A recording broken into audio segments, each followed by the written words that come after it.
I think we're going to end up getting Cortland being influenced by the spirit of Julian. I'm going to put it out. That's, again, not something from the books, so that is not a spoiler.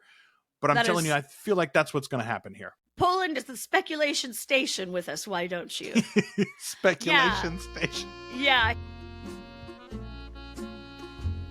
The Articulate Coven is the original, unofficial fan podcast and community for Anne Rice's Interview with a Vampire, The Vampire Chronicles, The Lives of the Mayfair Witches, and The Immortal Universe from AMC and AMC+.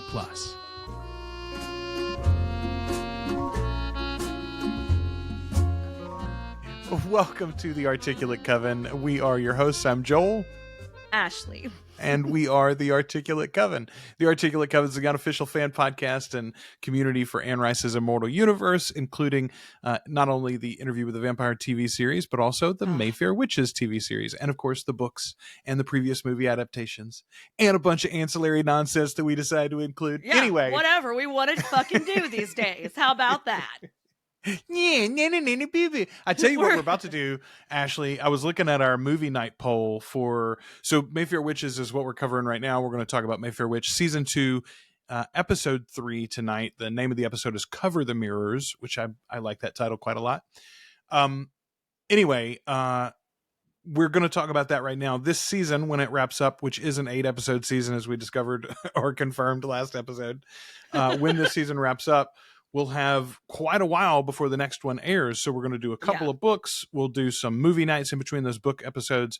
And if you're one of our patrons at articulatecoven.com/join, $2 or more a month gets you access to everything. But $5 or more a month gets you access to voting on future topics. And right now I was looking at the movie night poll, Ashley, and it looks like we've already promised we're going to do Blade because it was the runner-up last time. And we thought Mayfair Witches was going to wait a little while. So we'll squeeze Blade in first. But once we do Blade, though, the ones that are winning right now are kind of artsy. We've got like a real series of... First of all, there's a big push for The Witch by Robert Eggers. Of course, he had Nosferatu this year.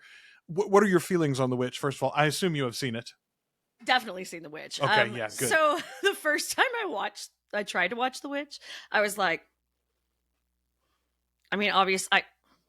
I know it's happening. This is happening. And this is boring. It's boring and I know what's going to happen. That's how I felt. I was like, this is boring and I know what's going to happen. I was not into The Witch, but I'm happy to watch and rewatch The Witch with an artistic mind in place. That's instead fair. of give me some horror shit. And that movie had gotten real oversold to me. That movie had gotten really, really oversold at that time. I had not watched it like right when it came out. And I am a huge horror movie fan. So if somebody's talking about a movie being that scary, oh, it's so creepy, it's so scary, I was not scared. I was like, that's a goat and that's the devil goat. And here we are. Like, what the fuck? But again, if the fans want it, by God, I will watch it and have some put together thoughts about it. Now I am all about that being one of our first discussions because I am so massively in love with that film. I did not know Robert Eggers until that movie. And after that movie, I saw that really late too, because I had heard it was quite scary. There were like 3 or 4, I think that came out around the same time as Midsummer, or maybe Midsummer was a year or two later. But in my mind, those bleed together. Yeah, they do. Midsummer then turned out to be one of the most horrifying things I'd ever watched in my life. So that's where I put The Witch before I saw it. I was like, this is going to be like mind-bending for me, especially. Like, I'll probably have nightmares about this. Yeah. That was my thought anyway. It's not the case, but I do love the performances. I love like all of the set design in that movie. Yeah, and it's and very in particular, cool. It looks great. Robert Eggers has a look across his films, which I still have not seen Nosferatu, but he's got a look across his films that I would be very excited to talk about in depth. So that one's probably going to be number one of the new choices. But after that, Poor Things is very high, which I still haven't seen yet. It's wild. I love Poor Things. That's a wild ride. Yeah, that's fun. And it's a little bit more comedic in delivery than, I mean, also a very interesting and multi-layered story, but more comedic in delivery than than the witches, obviously. Basically, it's like a retelling of Frankenstein in a way. Yeah, it's a Frankenstein. So that's honestly why it got put in the list of suggestions for voting. But then the other one that I think is pretty high on people's list, and I think this will come out in the end, and I'm like really excited about this one too. Dracula's Daughter. This is like from 1932, I think. It's a very, very old film. It's a direct sequel to the Universal Monsters Dracula film starring Bela Lugosi, and it is very sapphic coded, and it's very, very cool. It's specifically a reference that Anne, or an influence that Anne Rice has mentioned for her work. Fantastic. Yeah, so it was one that she saw early on and informed her vampiric design, I think, quite a lot. So her sensibilities, her vampiric sensibilities. Listen, turns out there's a bunch of great movies about vampires and monsters and witches, especially now that we started, including some of those in the thing. So anyway, go check that out if you want to, articulatecoven.com/join, or if you're a patron, especially, and you haven't voted already, go and do that. And apparently the way that Patreon does their polls, you can only cast one vote. My goal was to say, hey, vote for 3. You can only cast one vote. So cast one vote, and then in the comments, and if you've already voted but you haven't done this, go to the comments and tell me your 2 runners up so that we'll get a more full picture of what people want. All right. That's awesome. Let's get into some follow-up here. First of all, this comes from V1337 on YouTube. I really appreciate these recaps because I really don't know much about the Mayfairs, and I haven't done my diligence in finding out. I need your professional opinions on season 2 and the whole arc before I jump in. I re-listen to the podcast episodes at my 9 to 5 often, and although I have all the social medias, I'm not good at making full use of them. So let me take this opportunity to say a huge thank you to Ashley, to you and Ashley both, for all of the amazing work. Thank you so much, V. We really appreciate that. And genuinely, I think I know personally, there are so many things that I want to watch. And even for someone who actively, as part of their job, makes time in their day to watch things, there's still not enough time to watch all the things, right? There's Ashley? Not. And how's your list look? Which list? Is it the list that I tell people it's going to go on, but I know I'm never going to watch? Or is it the real list? Because there's 2 lists. Because I added one to my list as a person. While I'm waiting on you, Ashley, to get online today, I added one to my list just a minute ago because it's like the 85th anniversary of the release of His Girl Friday. And I was like, oh, that's on my list to watch anyway. I'll bump it up to the time. Okay, that's what I'm watching next. That's so fantastic. Anyway, there's never enough time. The real list so is if we can long. help you judge. Yeah, if we can help you and help you avoid things, we're happy to do that as well. Yeah. Okay. This comes from I Random Augusta. Maybe some of that's in Spanish, actually, now that I think about it. Anyway, thank you for your comment on this. And I really wanted to call you out specifically because you helped me genuinely. Last episode, I mentioned that I was launching the Dad Would Have Loved This series. I'm doing a bunch of stuff, but I'm going on I've went on recently a little Kevin Costner run. They said, in case you'll be going through other Kevin Costner movies or shows, watch Hatfields and McCoys if you haven't already. Sam Reed is in there and has a very interesting accent. The shock that I shook, Ashley, thinking that Sam Reed had been in a Western-based project. The Hatfields and McCoys were in the eastern part of the United States, but you know what I mean. Right, it's like a frontier movie or whatever with Kevin Costner in it. There's a frontier west, epic miniseries with Kevin Costner as the lead, and Sam Reed is in it, and I didn't even know it existed. So I searched all the streaming services. And no luck. Nowhere to be found. You can buy it on digital storefronts. It's like $25, and I was like, what if it's bad? I'm gonna be mad that I spent $30. You know who had it, Ashley? The library had it. Shut up. Yeah, baby, 2-disc set on DVD. So I'm gonna watch it this week, and I'm super, super excited about this. Your public library, ladies and gentlemen, is such the best use of our tax dollars. Your public library probably has tools that you can rent. Your public or not rent, just borrow. Your public library probably has sewing machines you can borrow.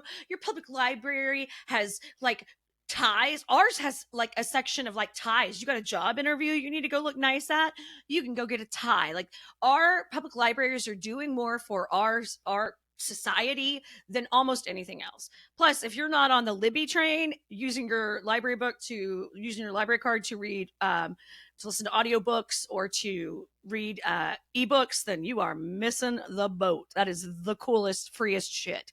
Or even stream stuff. So I always forget because we've got all of the streaming services, but there's one, our local library uses one called Hoopla. I think there's a couple of different ones, but you can literally stream TV shows and movies just the same way. You borrow them and you've got so many days to use them, and then they become unavailable on your account or whatever. But anyway, folks, take advantage of that genuinely. And if you, like me, like a little Kevin Costner and you want to see Sam Reed in something very different, Hatfields and McCoys. Super excited about it. There's a bunch of really good people in it. I can't remember all of them, and I don't have my glasses. I like the tagline. So I can't read the back of it. Never forgive, never forget. Right? Anyway, I'm jacked up about that. Thanks for the feedback so much. Okay, here's some follow-up from Kelly. Kelly and I watched Mayfair Witches episode 2 after you and I had recorded our episode the other day, or last week, I guess.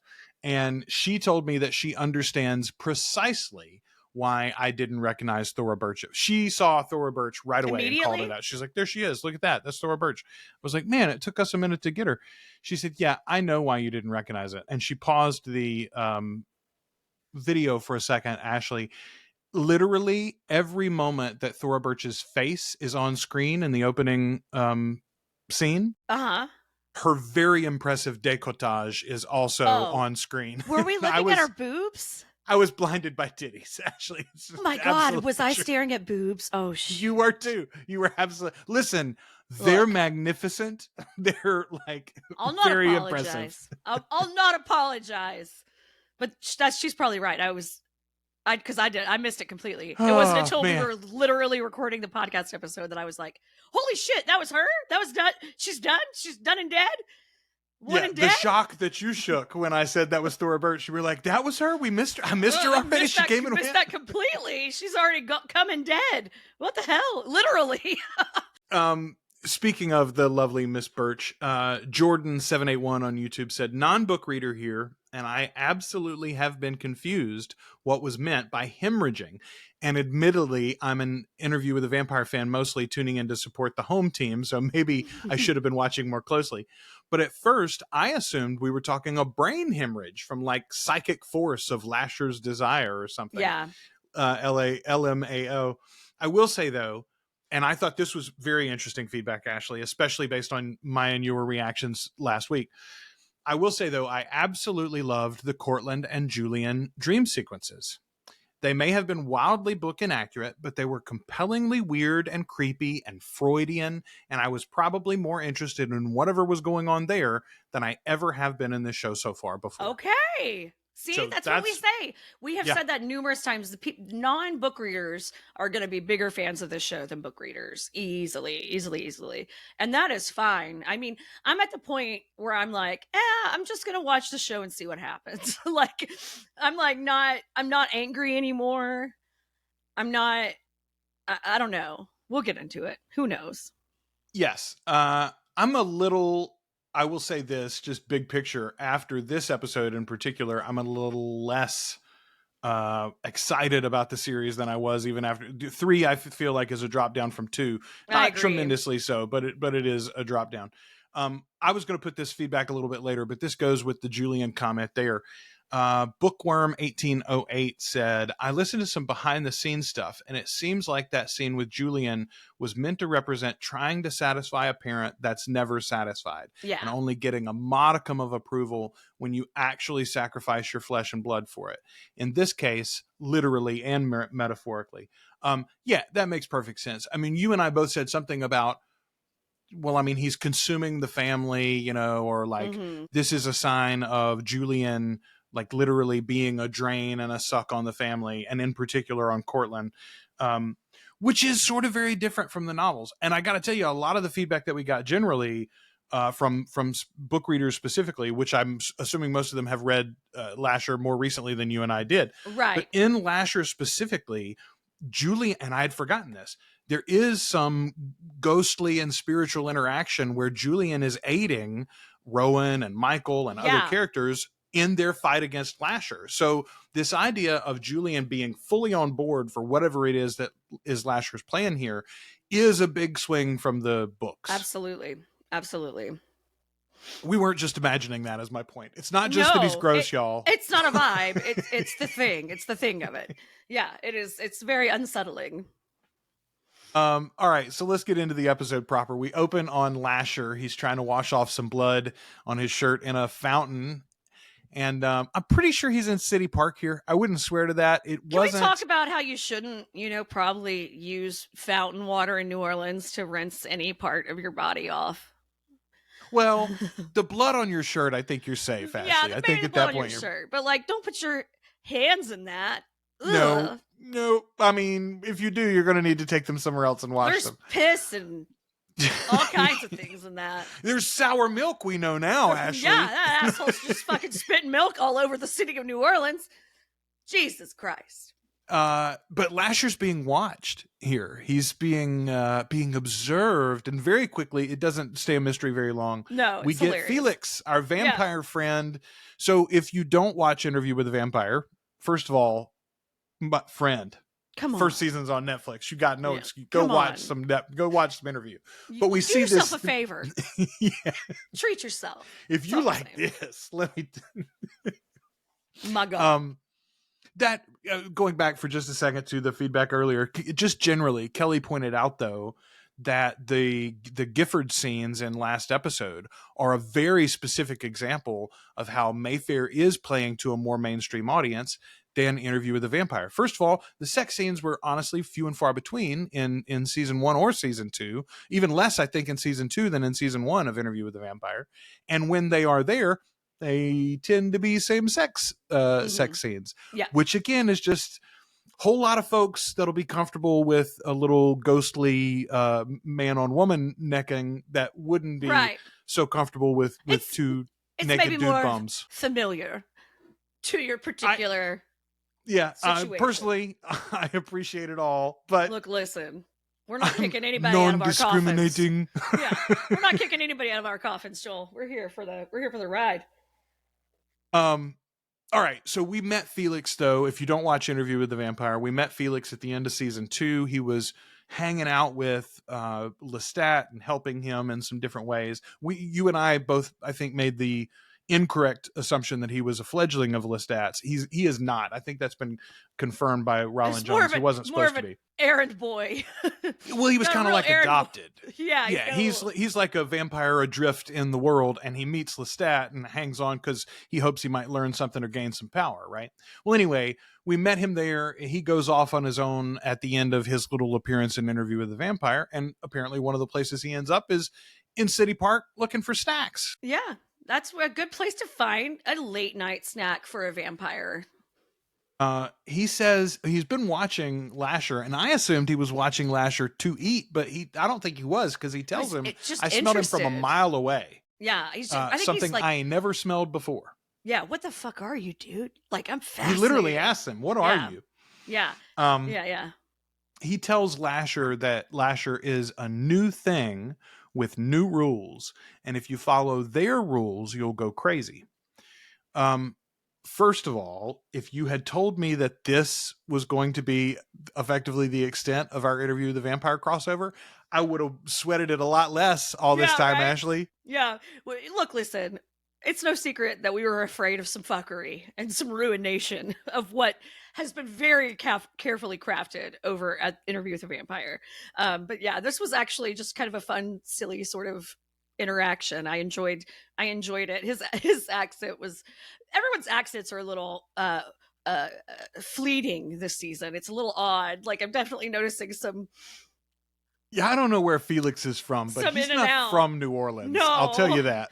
No, he sounds like he might be from Mississippi somewhere, or maybe he's from whatever part of Georgia that Kevin Spacey's character was in Midnight in the Garden of Good and Evil. That's where the two imaginary places, yes, but not real Savannah. Not Savannah, the imaginary version of Savannah. Well, my God. I did speak to a woman one time on the phone who was from Savannah, Georgia. She was trying to find, her name was Mrs. Kara Melton, and she was trying to find these out of production, these salt and pepper shakers. These they were what were they? Something basket. I thought I'd never forget this. Nantucket basket, salt and pepper shakers in the shape of a lighthouse. I looked all over the fucking country for these salt shakers for this woman, but she had that like fucking ridiculous drawling accent. Mrs. Kara Melton. I think about her all the women. time. Yeah. So Southern Fried. Felix has that accent. He went to the Sugar Baker School of Accentry. Yes. That's how everyone sounds in Atlanta. No, but like, listen, this is fine. This is not much more than in like season 1, episode 1 of Interview with the Vampire, where Paul mentions randomly at the dinner table the Mayfair sisters' house. Yeah, yeah. It's just kind of like an incidental. These things happen in the same world. We live there. We're going to run across each other sometimes. Which I'm down for. I'm absolutely down for. That leaves it all open in the future without, like, the fact that Felix runs into Lasher is not going to matter really for other than something that does happen in the Vampire Chronicles books, which is like a vampire might be like, hey, I met something one time that wasn't human and it wasn't a vampire. Did y'all know about that? Quite right. You know about this Did y'all ever meet something? He ain't quite right. Anyway, so that's an interesting cold open for the show, though. After the title card, we see Rowan pacing while Cortland sets up the party that Rowan is having him host. Yes. Rowan's going to try to bring all the Mayfairs together. Her purpose is to attract Lasher, honestly, but also she can kind of keep them safe. If they're all in this room, he can't kill one of them off by themselves. Yeah. She specifically wants all the women there. Like, is trying to get, and there's a couple women that haven't shown up yet. As we go along, and she's like, get them here, sending people out to get them. She does want to keep everybody safe. He can't just keep fucking these women to death. Okay, so here was the first thing in the episode that sort of perturbed me, honestly. Cortland's ruse to the family is that Rowan wants the whole family to get together and drink a Protection spell. Yes. And he says on the phone, well, yes, of course, there will be cocktails and charcuterie. Yes. But then everybody else is also, they're really expecting to meet Lasher. Okay, so here's my thing. Why bring up the Protection spell at all? First of all, that's not a thing in the books. Like, this is not, we've talked about this before. The witches are not telekinetics as a general rule. It's also not like Harry Potter. They're not throwing spells at each other. Yeah. And they don't really make potions and stuff. What they do is they do a little divining. They do a little voodoo. Some of them do. And mostly they can speak to spirits, right? In particular, Lasher. And through Lasher, they have all sorts of other powers. He can manifest. Through Lasher, all is possible. Right. Yes, God. But I don't know. For some reason, this sort of chapped me a little bit more than her throwing things in last episode did. Yeah. Yeah, because the thing is, too, is if you built this up right, she has everybody over to the house quite a bit in the books. Like, it's like the family center of the thing. Like, it's not like look, it's simple. She has all their money. Yeah. She's in charge of all the money. They all want the money to keep flowing. Like, it could just be that. And it is mostly that in the books. She fixes up the house, makes it fabulous, invites everybody over, has people over all the time. People are in and out of that house all the time. It's not at all the way it's presented in this, and like, that's part of it, is bringing back the family to its old glory, which is another thing that helps power Lasher. It's that desire to, it's another thing that's putting energy into Lasher that we're missing completely, even if you didn't want to add any of that extra stuff from the book back into the show, you could have just kept it as simple as, yes, Lasher's ready to meet the family. So everybody come over, and at a certain point, we're going to all meet Lasher. Yeah, because he's openly saying, of course, he's going to be, of course. He's like the guest of honor at the party. Come on. Aunt Millie shows up and tells Rowan that Lasher is the family's god, and they'll choose him over Rowan, no questions. We cut to Sip, who's still at Moira's house at the crime scene. It's Moira's house now anyway. It was Alicia's house, but it's going to be Moira's. The crime scene's wrapping up around Alicia. Albrecht is there, the rogue Talamasca leader that we've been dealing with. He's talking to the police. Sip says, it didn't. Okay, first of all, they get so close here. We're going to talk about the sex question again. Sip says, because he read, he put his hands on Alicia and he got memories. He tells Albrecht, it didn't happen against her will. Afterward, she started to bleed. Why won't they say sex? I don't understand. Like, they've already fixed this where it's not all just a series of rapes like it is in the book. Yeah.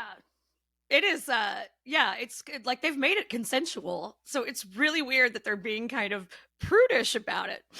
I mean, just say, you don't have to be like, he was giving her some deep dicking and she couldn't handle it. Like, you could just say devil dick. Yeah, man, I don't know. I do not understand the avoidance here, but it's very strange. But at least it's not all in our imagination. He confirmed it. The way that he says that is clear. Yeah. Okay, there is some sex happening. Okay, great. It didn't happen against her will. Also, he's spelling it out that we got consent. I missed this in last episode, by the way, but Kelly called it out to me. In the Gifford scene, Lasher even gets consent. He asks her, is this what you want? Yeah. She's like, yeah. Anyway, interesting that they're going that far, but then also not saying that it's sex. It is weird. It is a weird kind of, it feels a little prudish. It's very strange. It's very strange. So Dolly Jean makes fun of Rowan because Rowan wasn't planning on actually making a protection spell. Dolly Jean's like, I'm just going to go get Julian's recipe. Yeah, don't make a big deal out of it. Look, listen, just make a fucking bowl of punch and call it a day. Like, I will say this. If you're going to say the family has protection spells, then yes, Julian would have a good one, right? Yes, 100%. You can be sure Julian would have a very good one.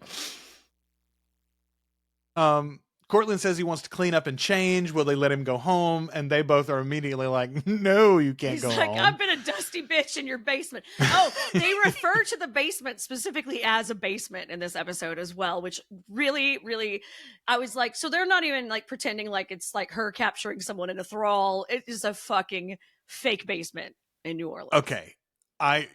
Since you brought it up again, I promised somebody on the Facebook group that if the basement came up again, I had a whole scene that we could play out for it. I'll make this brief. I forgot. I'll make this brief. But I thought in that first episode, I was like, why would they do this? And here's my only explanation. It's literally like someone she's written it and she's so proud of herself. And Esta shows the script to somebody and they're like, Esta, this is great stuff. Really cool how you've pulled some new stuff from the book. But just like one note, like, cause I'm from South Louisiana. We don't have basements. I know there was a basement in season 1, but like it was like people forget and we could just not make it a whole like plot point maybe. And Esta was like, yeah, but if we don't have the basement, how can I have her lock Lasher up and then him immediately get out? And just nobody could talk her past that being the plot. Like she wrote herself into a corner, I guess, and was like, no, there's got to be a basement. There didn't have to be a basement. Like there didn't have to be and even if you did it it didn't have to be a basement. Even now, it didn't have to be a basement. You could have made it a magic place, and instead you made it a fake ass place. You'd be fucking knee deep in water in that basement, at least knee deep, and probably some bones floating around. Because God only knows what you would have in your basement if you fucking lived in New Orleans. Like in a series about witches and incarnated demons, basement is a thing that drives us fucking crazy. I'm sure somebody is just screaming like, hey guys, like just like fucking calm down about the basement. Don't y'all both like Marvel and Star Wars? Dude? We get your point. There shouldn't be a fucking basement. Can we shut up about it now? On Tatooine, you could have all the basements you want to because it's dry. Because it's dry shit. You gotta be careful about sand collapsing in on you though. It's better to dig down actually because it's cooler. It's cooler down there. Anyway, okay. I did think it's interesting. So Albrecht's got, clearly the Talamasca it has ends to, one would imagine, not just the local police in New Orleans, but probably like the law in all sorts of law levels, enforcement, right? Like in they got general, somebody at the FBI, probably. They got somebody at 100%. the way that they're presenting this is a very connected, very multinational organization. And it is giving the implication that they are, I mean, it's point blank telling us that they're involved with other groups that have control and power over people. Yeah. We were talking about Cortland though, specifically. He's all dusty. They won't let him go home, and they tell him to go wear some of Julian's things instead. And at first he's like, "Oh, I would never." First of all, like, if they're good enough for Lasher, they're good enough for you too, buddy. Right. But also, we do get a couple of glimpses here of something that I think is going to come up again. When he approaches Julian's things, there are voices, there's a music, there's something, there is a sound cue of some sort that I think we're going to end up getting Cortland being influenced by the spirit of Julian. I'm going to put it out. That's, again, not something from the books, so that is not a spoiler, but I'm telling you, I feel like that's what's going to happen here. Pull into the speculation station with us, why don't you? Speculation station. Yeah, he's definitely like, and you also kind of see how like uncomfortable he is with his father in general. Like these scenes that we saw last week weren't just, these weird magic weirdness. It's like he really had a fraught relationship with his father, and he has some really complicated feelings and doesn't want to go into his room, doesn't want to fuck around with his things, certainly doesn't want to be wearing his fucking clothes, Yeah. And you do get a little bit of that in this episode, like him actually genuinely being afraid of having to go in there and go in there. Well, and he grabs a phone. He does go upstairs though, like he's going to put on the clothes, and he does look at the clothes in a little while. So I guess maybe he's going to end up wearing his dad's stuff, but he sneaks a phone into the bedroom with him, and he calls the Talamasca. What? Cortland has a relationship with Albrecht. Cortland, you sneaky bastard. So I think fully he's been selling the family out to the Talamasca in some way. Yeah, I don't know exactly 100%. how that's played out for his benefit or for the Talamasca's benefit, because clearly they don't have everything that they want. But even if it's just a flow of information, Cortland's been letting them know what's happening. He's definitely been a pipeline for them, and who knows how deep it's gone, but he's definitely got his fingers in the Talamasca. Ooh, Albrecht says, no more. I'm actually, not taking his call. He's a mess. He says, do not connect him. He's done. He's a dead wire. And sure enough, our switchboard operator hangs up on Cortland there after telling him he's not available. Meanwhile, Albrecht is on the line with someone else. He's talking about passports. And then when he gets off the phone, he tells Sip that was Amsterdam. They're following up and have an escort agent ready to jump on a plane as soon as they have Lasher. So they're going to the plan is to take, at least according to Albrecht. We don't know if this is true, but right. Albrecht, what he's saying to Sip is that the Talamasca is going to take Lasher once they have him in custody and take him straight back to Amsterdam. Why is Amsterdam important, Ashley? I don't know, Joel. Is it something that might have existed and was important in a previous book that no one read? That made the show?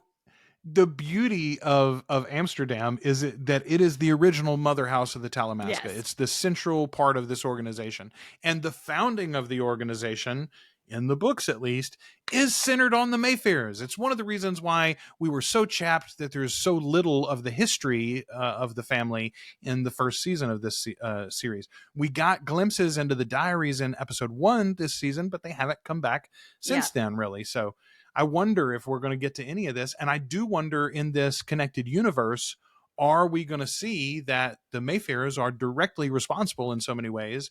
I say the founding. The Talamasca was already an organization before this, but its growth and expansion into especially this area of the paranormal is very much responsible, or very much because of the Mayfair family. Yes, and where they moved, where they went next. As the family was moving from place to place, they had members of the Talamasca always following them and watching near them. Yeah, absolutely. Yeah, always. And sometimes they got stupid and fucked around with these witches, and then you get in all kinds of trouble, as we have said. Hi, so Sip. Anyway, I love that they call it out, though. I love that they call out Amsterdam, and it, it's one of those strange things. Like, I almost didn't even hope for the Talamasca series that we might go to Amsterdam. I just assumed it was all going to be London based. I think we're probably going to see some varied mother houses now. I think so. This, like, I'm so pumped for that Yay! series. I really have. I have a lot of hope for that series. Me too. All right. Sip says that he walked by that house when he was a kid, wondering about the people inside. He's talking about the First Street house. And then I became the people inside. Man, again, here, this is a little small example, just kind of a one-off statement, but that's absolutely, they continue to pull from the character of Michael for the character of Sip. I dig that. Yeah. Yeah, because it makes it more, it makes the loss of Michael seem a little less, fraught. It's like, oh, they are continuing that thread, even though, I think we'll see it moving forward with Moreira as well, with him and Moreira. And yes. But Michael is the Anne Rice insert character in this series. Michael is in so many ways based on Anne herself and her own background. And in particular, this is a line that she could have said. Like, she walked by that house on First Street as a child and imagined what life must be like for the people inside. And then she bought the motherfucker, So, like, yeah. Anyway, I dig that. Okay, so Cortland gets his suit out, Julian's suit out. And this is what I'm saying. Like, it almost talks to him. I absolutely think this is going to come back up. Lasher, meanwhile, is walking through the rain and finds himself another Mayfair. Oh, where they just are everywhere, Joel. Anywhere that young man goes, everywhere that young man goes, he finds a Mayfair lady. This is Dolly Jean's sister, who seems to maybe run this bar. Looks like that she owns and runs this bar. This is her place. Yeah, this bar very much looks like one that I've been to in Algiers. It's like right across the river from downtown. If you were staying in New Orleans, maybe you go there for the celebration next year. I strongly recommend going over to Algiers and just walking around. It's a really cool neighborhood. Very, very, very beautiful. We need to book our trips for that. Yes, right. Soon. Jojo shows up at the house and is very upset. I quickly, in case you're hearing this and don't know about it, I will remind everybody there is a celebration of life for Anne happening November 1st, 2025. Christopher has not put up the tickets yet for the event itself. It's going to be like a staged event, I think. More performances than it's not like a big tribute, like a tribute show. Yes. This is just a tribute. Yeah. Tenacious D is not going to be there. No, probably not. Not together anyway. Jojo shows up at the house and is very upset that Rowan has let Cortland out. Yeah. There's some really good. She does great work in this episode. Actually, she is definitely to me like one of the best parts of this entire episode. When she talks about her relationship with Cortland and has that really fiery fucking scene with him a little bit later. We'll get to it, but she's just really fantastic in this episode. Jen, shoot, I don't have that right in front of me. I want to say Stevens. Jen Richards. Love it. She took over the Mayfair Witches Instagram account on 119. So if you're listening to this on Sunday night or Monday, you should go look at the post. She's had it all day. Yeah. Yeah, man, the next scene I'm super excited to get to about her. Honestly, some really interesting stuff comes up there. But okay, so Daphne, which is Moira and Tessa's sister, Daphne is out in the backyard. She's young too. She's like maybe 12, 13. Yeah, I was going to say she's probably supposed to be. I think probably they're trying to play her at like 11 or 12. Like she's a tween still, not a teen, but close. And obviously the actress is a little bit older than that, I think. But she's in the backyard and Rowan has a little, hey, my mom died too talk, basically, which, I mean, I hate to boil it down like that, but that's really like they were kind of skimming the hits there. Yeah, just some basic connections we're making. Basic connections. Yeah. Rowan tells her, though, that Gifford and Alicia both died because they had injuries to their internal organs. That's what she tells Daphne in the backyard here. Daphne finally comes inside and it feels like, okay, like she's going to warm up to everything now. She feels like she can trust Rowan. Cortland starts welcoming folks to the party. Lillian and Desmond are cousins via his uncle Remy. Okay, so I looked this up just to confirm because again, there's a lot of Mayfairs. I don't know if you know this. My God, like you definitely need a family fucking tree, like to keep up with everyone. It needs an appendices like The Lord of the Rings or Game of Thrones. So Remy is from the books. He is Millie's father, or Aunt Millie. That's the ghost in the house. Remy was her father, which would make him Cortland's uncle. So Remy, in the books at least, Remy was in charge of the house on First Street, and his family was there before Julian and his family moved in. Like, I can't remember the specific reasons why but they ended up like, hey, why don't you come in and move in the house with us on First Street? So Julian wouldn't have even been there if not for Uncle Remy. I want to mention here one big thing that they have changed from the books, and I think, like cutting down the rape, for instance, this is also a good move, a good adaptation. The Mayfair family is fully integrated here in the TV show. Maybe that's just a matter of changing the timeline slightly. You know, you think about the book is taking place in the 80s. Mm-hmm. And so all of the elder generation that are in the book and that are like the leaders of the family, they're all really from the 50s and the 60s. Right. Whereas now those people would have been like adults our age in the 80s and the 90s. Right. Like maybe things would have changed a little bit.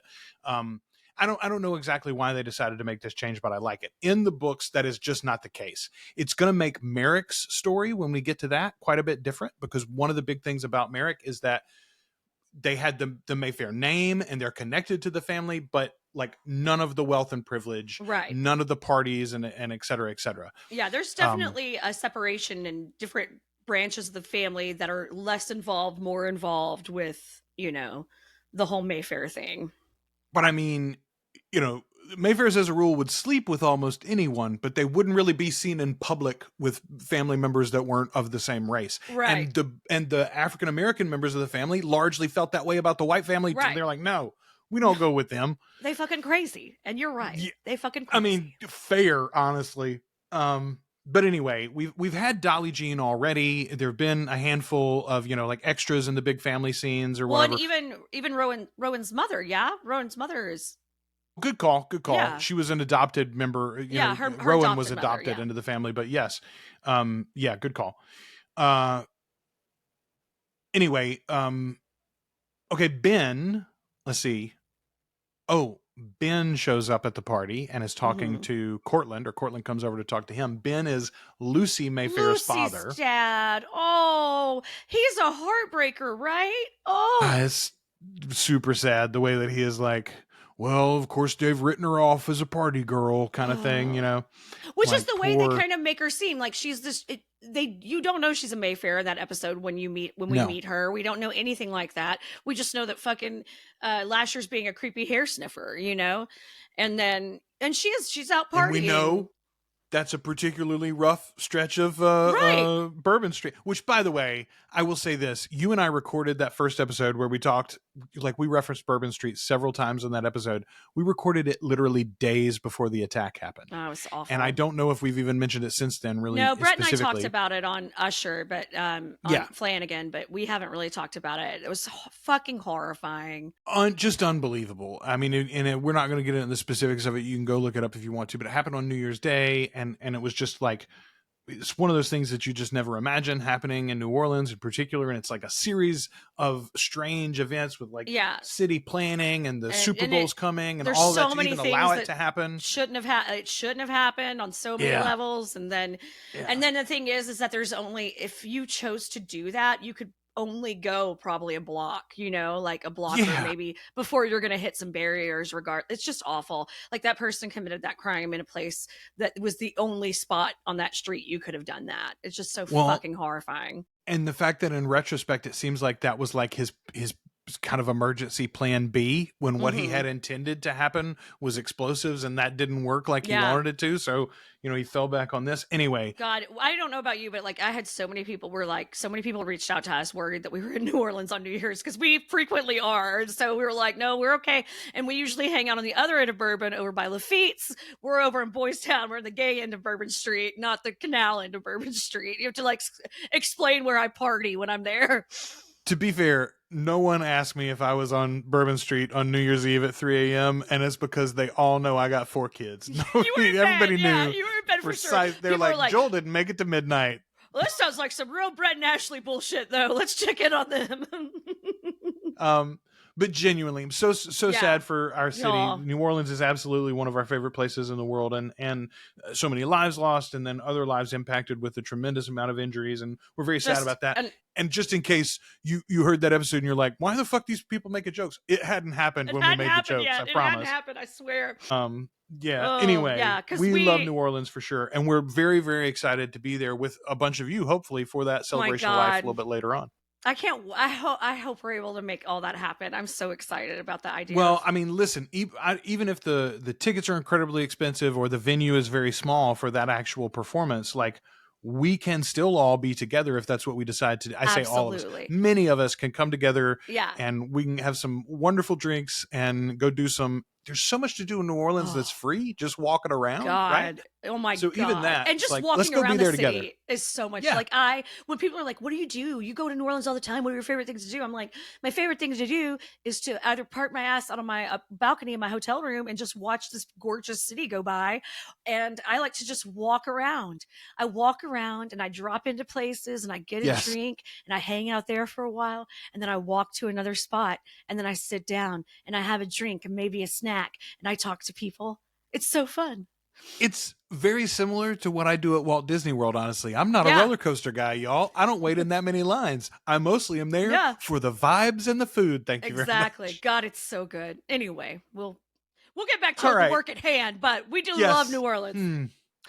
As We're we due were for a saying, trip. Clearly due for a trip, both of us. the tragic story of Lucy Mayfair as we Aw. return back to our So so Ben's sad. there.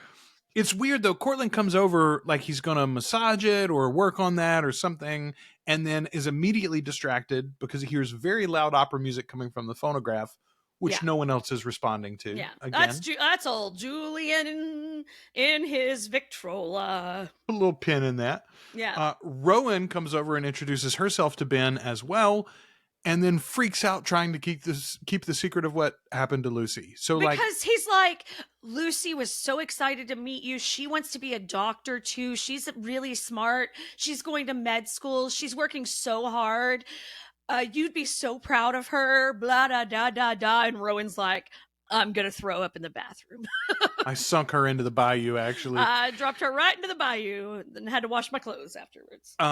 She'll be floating up any day now, though. Right? Andrew Mayfair, the family genealogy expert, is there, and then suddenly everybody gets really interested in knowing where Lasher is and when he's going to come down too. Yes. Ryan is the first one to actually ask it out loud. Is Lasher involved in all of this? Cortland says Lasher's absence is why the family is facing this harm. And then Moira calls out Rowan's plan. Moira confronts Rowan and she's like, this is dumb. You got to just tell the whole family. Rowan tells her. She's like, this is what's really happening. Yeah. This is why. And she even Moira's offers to let her read her mind. You know, she's like, if you think I'm lying, dig around in here and see what's up. But she can't. But Moira she can't get can't. into Rowan's head for some reason. It hurts Yeah, gives for her her a to even headache. try. Okay. In this scene where the two of them are talking, they're in like a dining room, it looks like. Okay, we see a portrait on the wall. There's like a long shot of like into the room with Moira at the end of the table. Mhm. And there is a portrait. God, I'm saying the word strange. A portrait. A portrait on the wall. There's a picture on the wall of a person. There's a painting. A picture of a person, a painting, a portrait of a person. Is it a painting? We got trouble in River City. We got trouble right here. Capital T that rhymes with P, which stands for portrait. Anyway, there's a picture on the wall, and I don't know if they're doing it on purpose or not. I'm not sure which Mayfair it's supposed to be. All the Mayfair witches are lined up there, and they're like paintings or whatever. They're fucking in office portraits is hanging on that wall in the dining room. Anyway, the one that we're seeing right there in the edge of the frame, though, looks incredibly like Moira. Like a lot like Moira. Like the curls are the same and the framing of the face and the bow and the lips and the whole 9 yards. And I just thought, it feels like that's on purpose. I don't know what and again, it may just be like, it's been so long since I've read Lasher, but I seem to remember that was something in the Mona character that she was very reminiscent of one of the previous witches in her appearance. Yeah.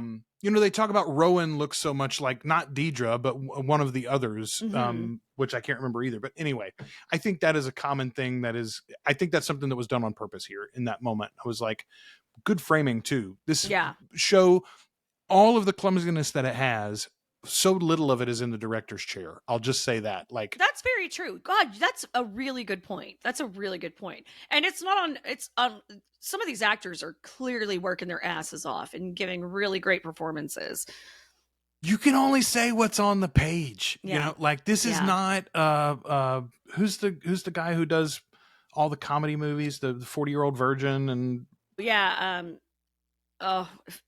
think of the guy. Anyway, that I can see him in my head.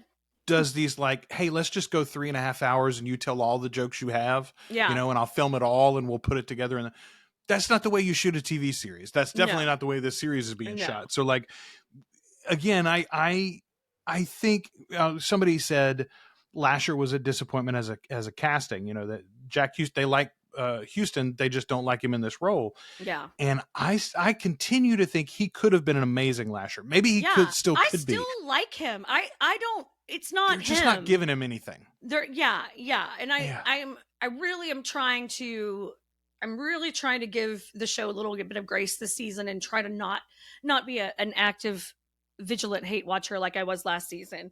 And one of those things is kind of like leaning into trying to figure out this character a little bit more. But there are times he's so fucking feral, and we'll get to that a little bit later where, he runs into some trouble at the bar. Well, so first Moira gets all this information from Rowan and she's like, just tell the family. Yeah. And then she dips out of the house. She goes, at first I was like, did she go across town? Sip's got a safe house. The Talamasca has a safe house, like right in the neighborhood, so they can see the house on First Street. And Moira goes there. She tells Sip everything that's going on and everything that Rowan's doing. And then here's a revelation I had, though, in this scene with the two of them together. Okay, we've been speculating that they're going to do something that happens in the novels and put these two sort of amalgam characters together in a romantic position at some point. If that's true, they literally made this age gap as wide as it possibly could be without being comfortable. Like, if Moira was 2 years younger, or if Sip was 5 years older, it would feel very uncomfortable. Yeah. And that is, we've talked about it. That's not uncommon in these books across the board. It's why we don't want Claudia to be 5 years old in interview. Like, it's just, we don't need that. Nobody needs that. Nobody needs to feel that uncomfortable. Speaking of, show.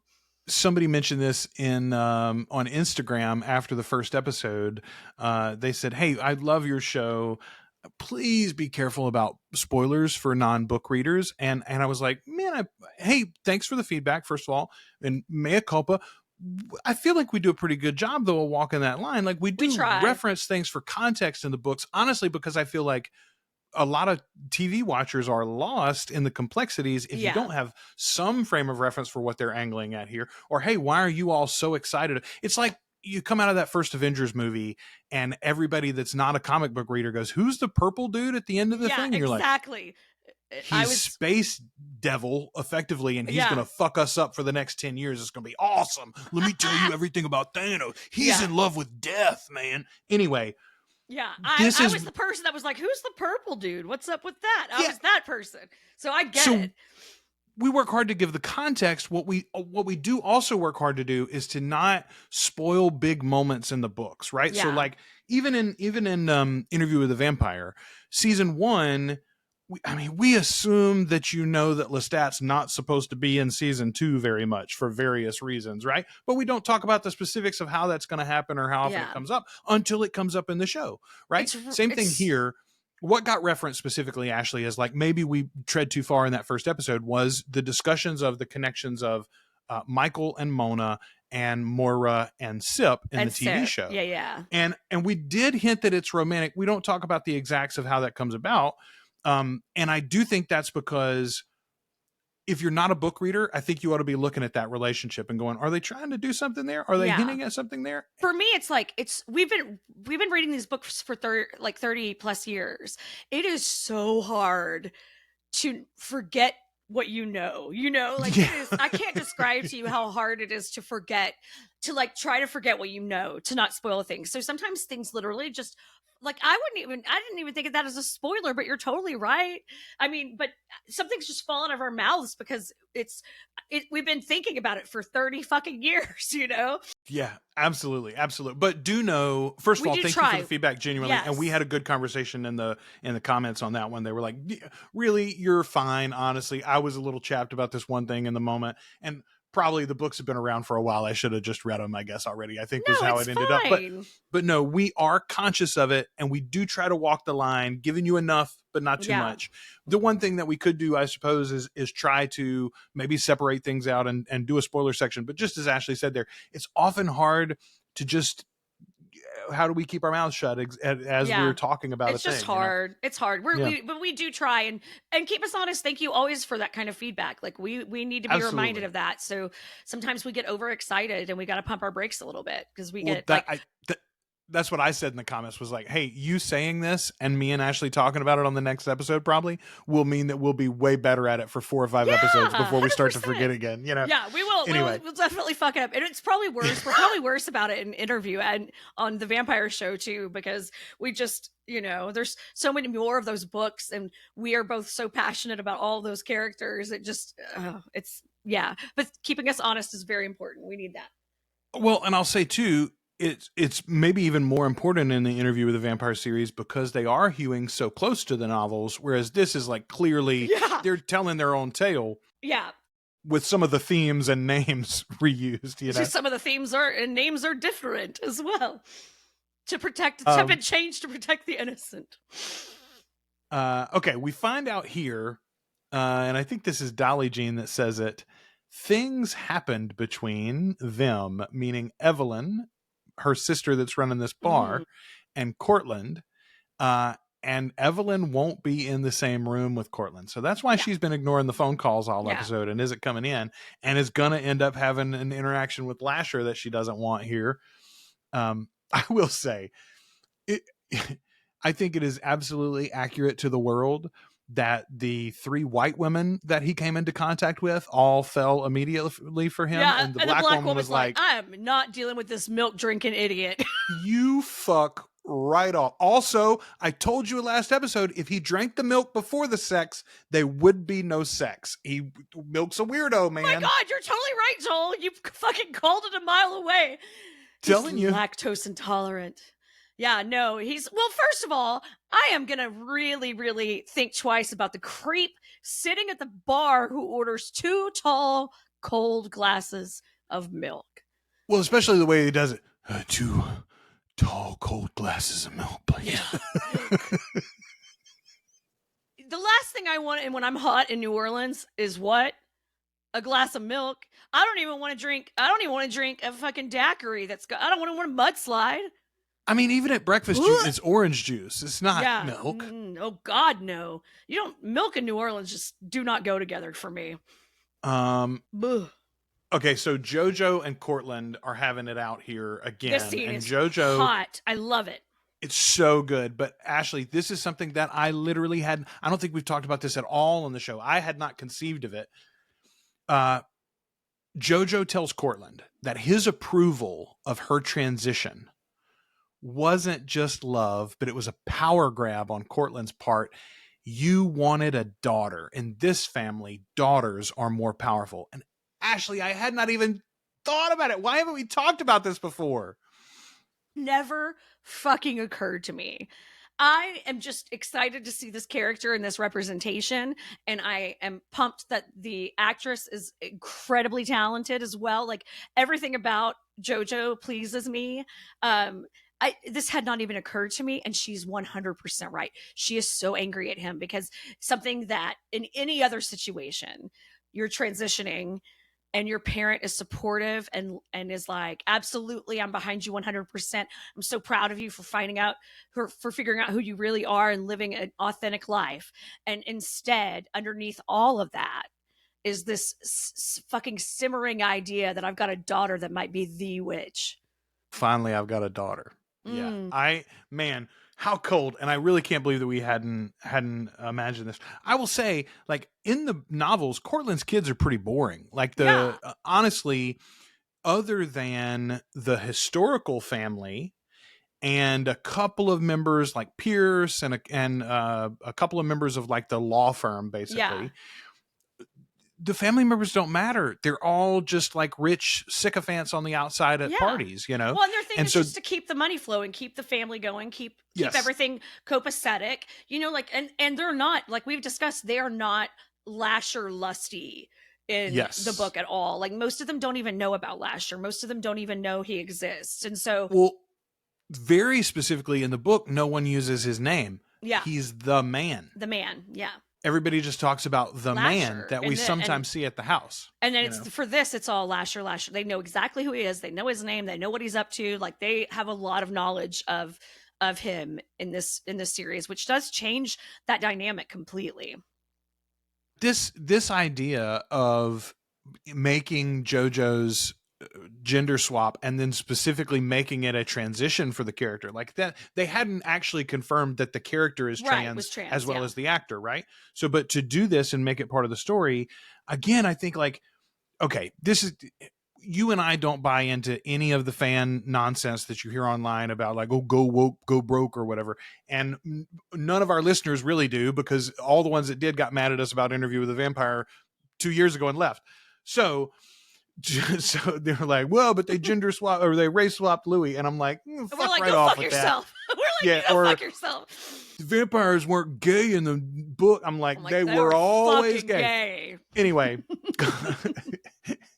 but here though is like very specifically, you cast an actor because you thought they were great or could be great in the role, and then you make that actor's existence part of the storyline in a way that adds intrigue and depths to that relationship with their father. Like, this is all wonderful. Yeah, this is a move like changing Louis' race for us, you know, which we love. We love that move.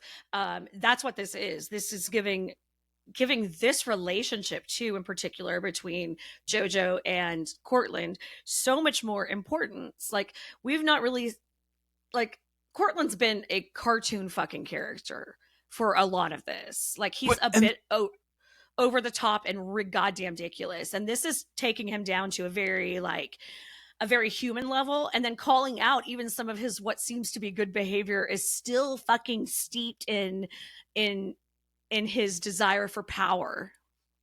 Yes. Well, and like specifically, the reason JoJo had been such so connected to her father and so supportive of her father, even as late in season 1 of the events of Mayfair Witches season 1, still JoJo was a Cortland fan, so to speak.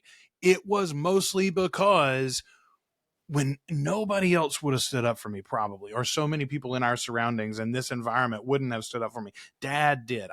Like, he was so there for me. And then to have that all, to realize it, to process it, and you're like, it was just another play for you. This is just another move on this freaking chessboard that is our family. Like, so defeating.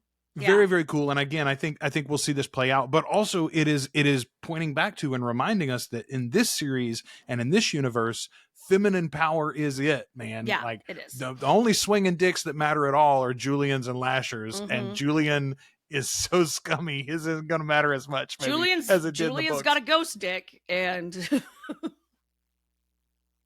anyway, I love that. I love that realization, and I can't believe, honestly, that we had not considered it before. So, because kudos. That level of complexity, I never dreamed would come into play. Good call. Yeah.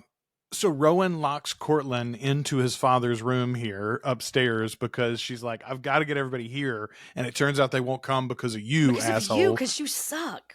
Yeah. Meanwhile, Lasher is told to get out of the bar as they're closed. Yeah, they last called him. He was being really fucking weird at last call. It's just a strange timing thing to think about, but like, last call in New Orleans is pretty late, even at a corner bar like this, I would imagine. I mean, so like, how late has this party at the Mayfair house gone without Lasher's arrival, and they're still not leaving? How much milk has this asshole sat there and drank too? Like, right? God, I'm just... The guy drinking milk at the bar, I'm never trusting that guy. So he starts to leave, and then he sniffs her as he passes her, and he just can't help himself. He's got to lock the door. Mm-hmm. He goes to attack her, and Ashley, I really thought we were finally... This is going to the rapey place. This is like not... I thought we were going to do it. Yeah. And I was like, oh, wow. So weird for them to like pitter-pat around it all for 3 episodes effectively, and now you're going to shove one in. And then we're going to victimize a black woman. Awesome. I know. That was the other thing I thought. But no, it works out okay. Yeah, he does attack her, and they struggle, and it is very uncomfortable for a minute. And then the son comes in, and you're like, oh, thank God. Except he's getting his ass handed to him too. Yeah. Evelyn breaks a beer bottle and jabs that motherfucker 3 times in the back, Ashley. This is going to be harder for him to heal than the big cut on the hand, I think. So full disclosure, one time I got really drunk at a gay bar in Little Rock, Arkansas, a gay piano bar. And a woman I was with came up and she was really upset. And I was like, what's wrong with you? And she was like, somebody just grabbed my tits. And I was outside and I had a Miller Lite bottle in my hand. And there was a table right there. And I grabbed that Miller Lite bottle by the neck and I broke it on the table like I was in a fucking movie. And I was like, where is he? And Brat goes, time to go. And picked me up and threw me over his shoulder and carried me out of the back of that bar. He was like, nope, you're done for the night, missy. I mean, the chances of you stabbing the one dude who isn't actually fully human and doesn't have a social security number and won't be tracked by the local PD. Pretty slim, Ashley. I like that. I'm with Brett. That I got that aggressive at a gay piano bar. Look, a woman shouldn't get her tits grabbed there by a straight man. 100% agree. 100% agree. I mean, we shouldn't get our tits grabbed anywhere by anyone, but specifically, you should feel pretty safe at a gay piano bar. Strongly agree with that one. I got aggressive though. I just every time I see that move, I'm like, I've done that. It's the craziest thing I've ever done in public. So here's what's crazy to me: Moira and Rowan had the whole big scene earlier, and then Rowan was like, "No, I could never tell the whole family." But then basically we don't see her again, other than to lock Cortland up, and then she goes downstairs. She's just like, "Hey, actually, by the way, Lasher's a bad guy. Yeah, and he's killing us. He's hunting us." And you're all going to die if you leave, so don't go anywhere. Okay, first of all, Daphne really freaks out because she had lied to her. And then, what's his name? Ben, Lucy's dad, is freaking out too. He's like, and is that Ryan's what happened to pissed Lucy? off. Yeah. Yeah. And I mean, I don't blame them, but it's interesting to me, though, that like, none of them immediately go, oh, you're lying, Lasher would never, and rush out, which is Cortland's whole argument and why she was worried about doing it is, oh, they'll all abandon me. Here, as we've said before, communication is key, friends, in a relationship of any kind. You should just be open and honest as often as you can. What you want and what you need and what's bothering you.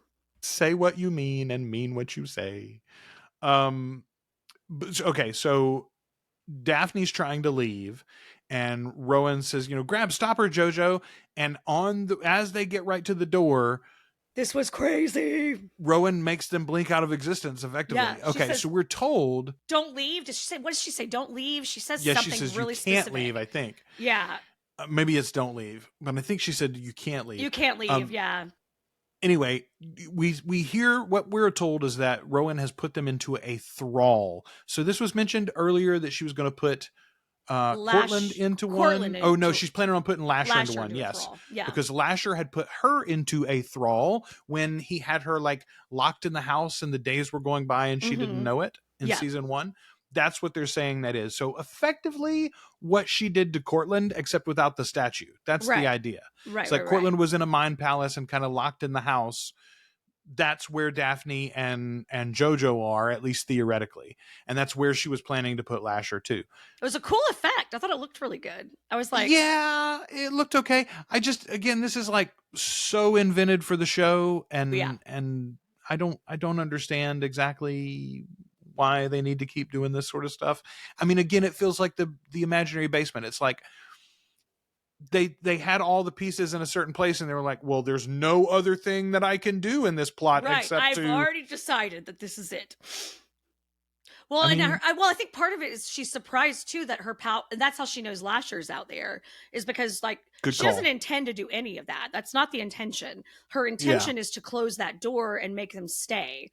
But because of the way she phrases what she says to them, and because Lasher's nearby, her power is out of her control to some degree.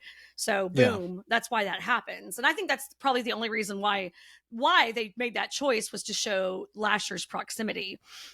Man, okay, speaking of for a minute, I think I've said before that watching the behind the scenes stuff with Esta Spalding after these episodes makes me like the episodes less. Yeah. As a general rule. I haven't been watching them. I probably should. Don't. I'll Stay bite pure the of bullet heart, for Ashley. us. Please And I'll tell you, stay pure of heart. genuinely, it's like episode 1 in particular. You and I watched it, and I was like, yeah. And then I watched it with Kelly, and I watched behind the scenes and the promo for next week.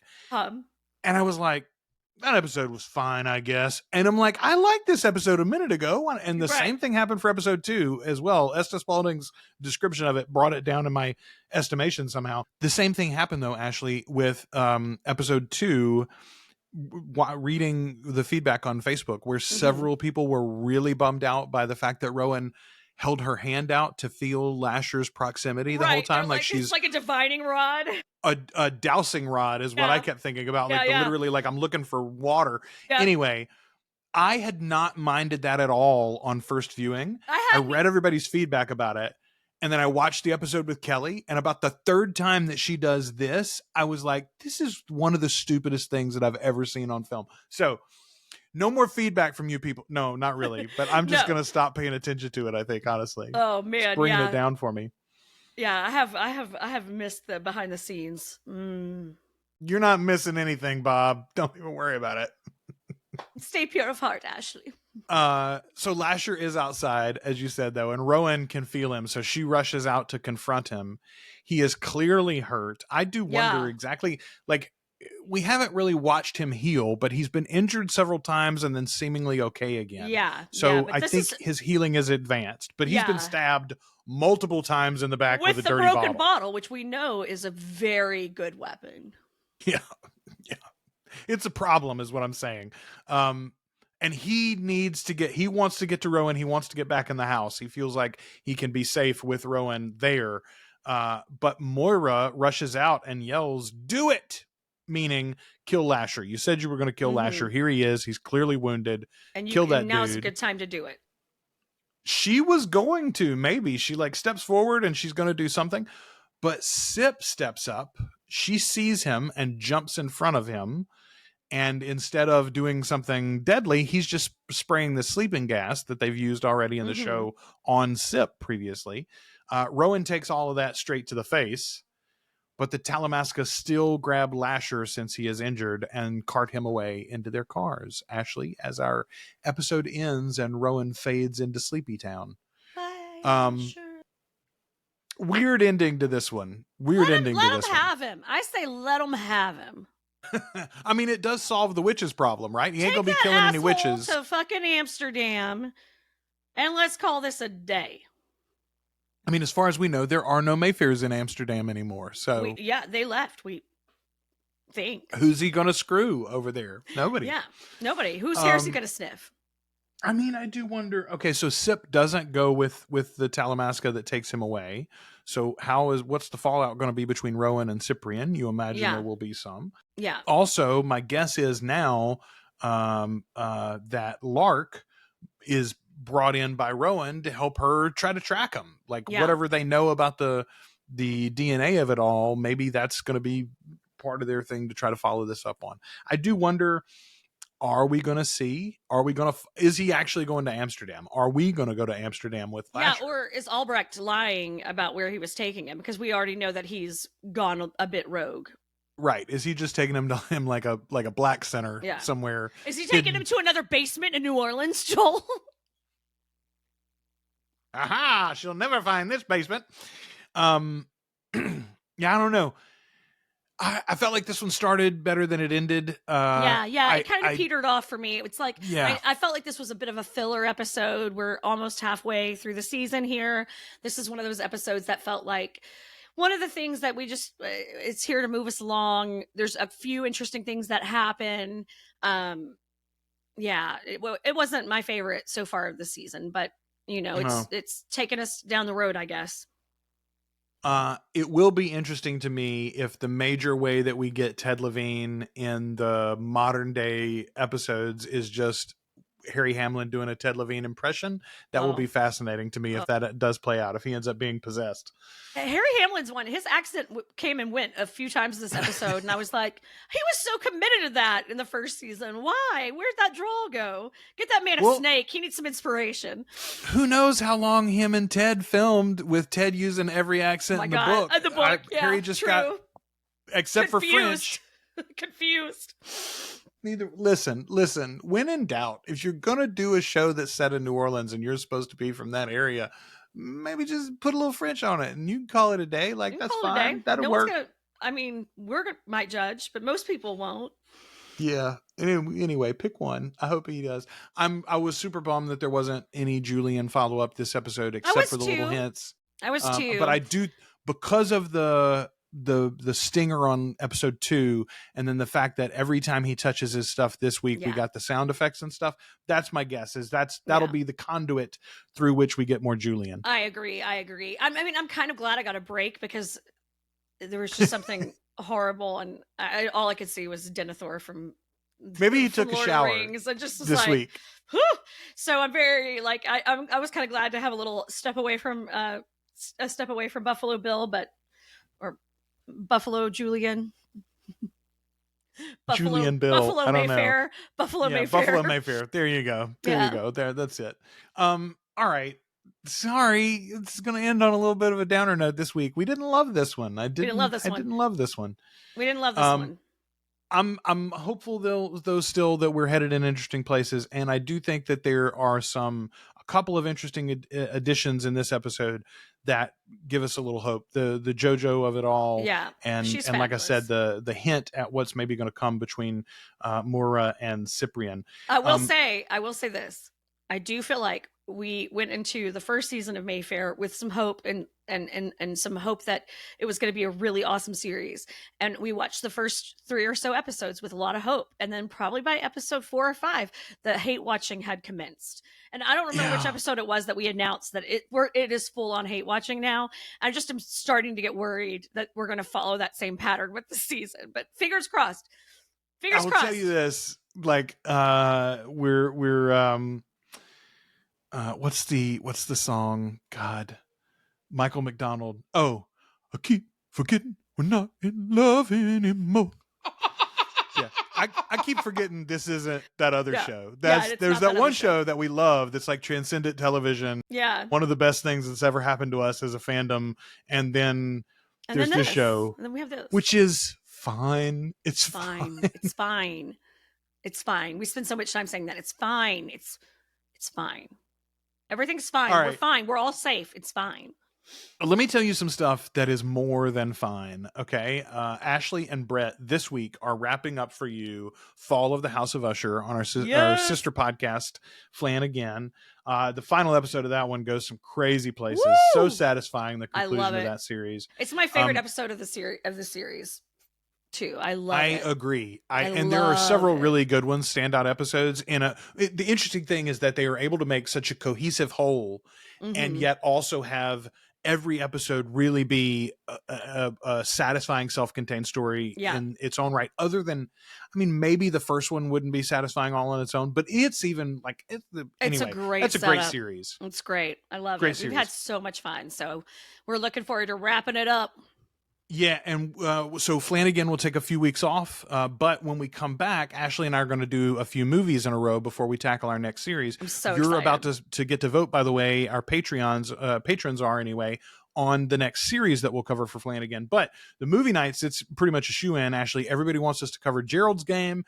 Everybody wants us to cover Dr. Sleep. Those are going to be the two that we'll discuss as our next things. And you and I will do those 2 episodes together. Both Stephen King's.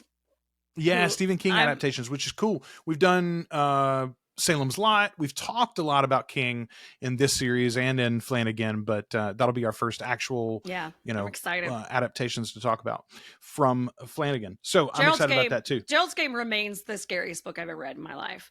It scares me so badly. There's a part in it, and it's not the part people think. It's not the big horrifying scene that everybody's like, oh fuck.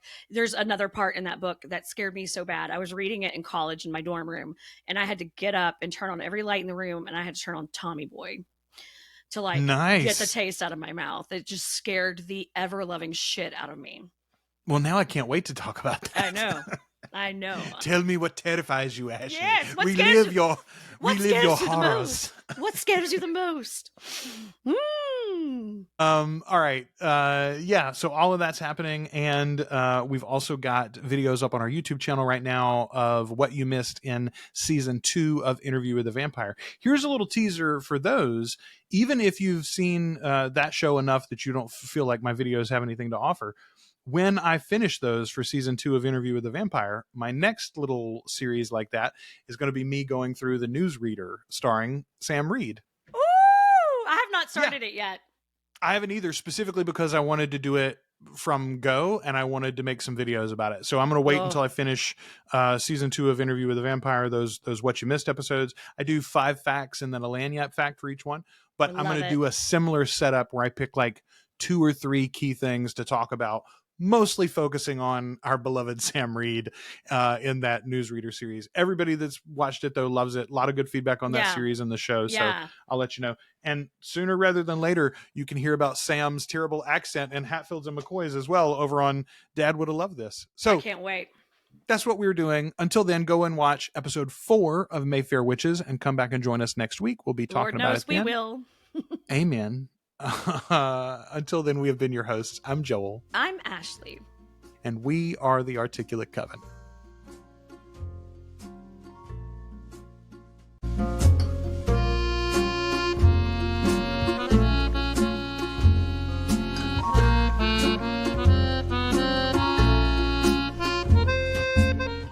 Thanks for listening to the Articulate Coven. If you enjoyed the show, check out our groups on Facebook and Discord.